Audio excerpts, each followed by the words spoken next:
सभी सुंदर साथ के चरणों में कोटानुकोट प्रेम प्रणाम।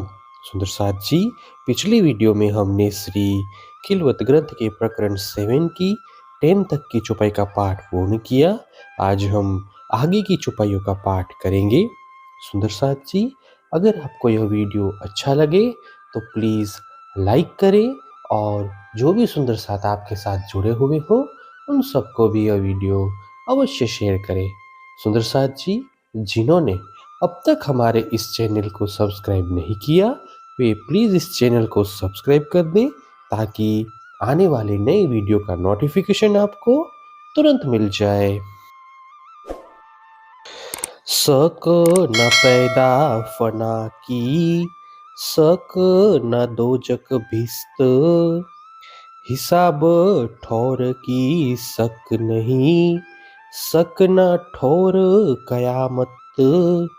तारतम्य ज्ञान के अवतरण से संसार की उत्पत्ति तथा लय एवं कर्मानुसार जीवों की गति, नरक या मुक्ति स्थल के संबंध में कोई संदेह नहीं रहा।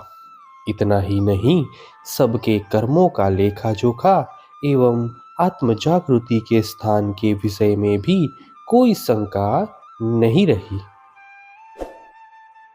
सक न आठो भिस्त में, सक न काजी कजाए, बेसक किए आखर लो, अव्वल से इब्तदाए।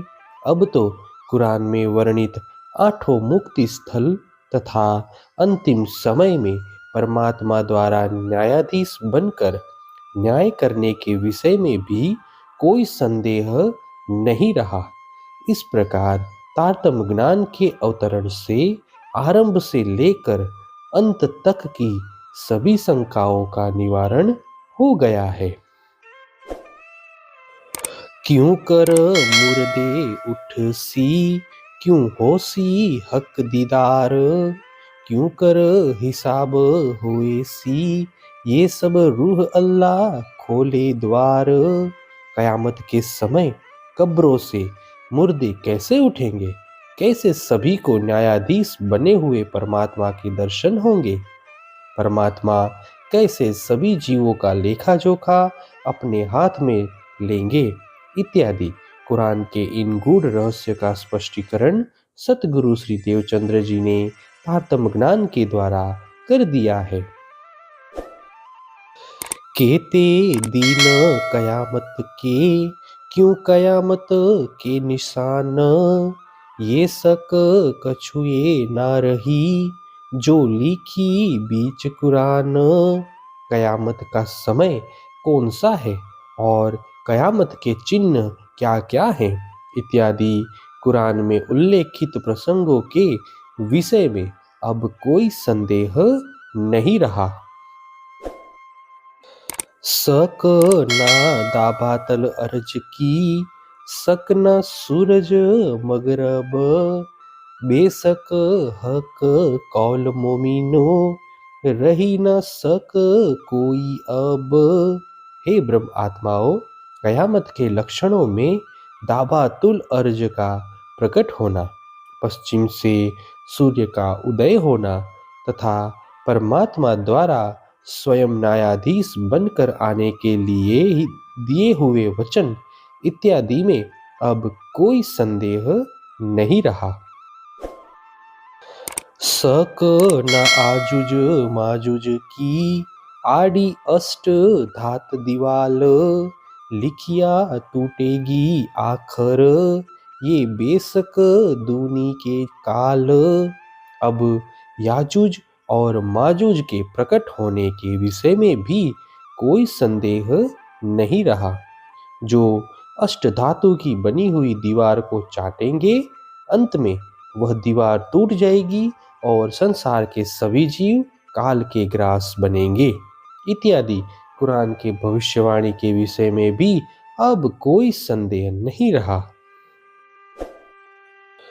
रूह अल्लाह सब रूहन को पाक कर देवे यकीन, कुफर दजाल को तोड़ के बेशक करे एक दिन।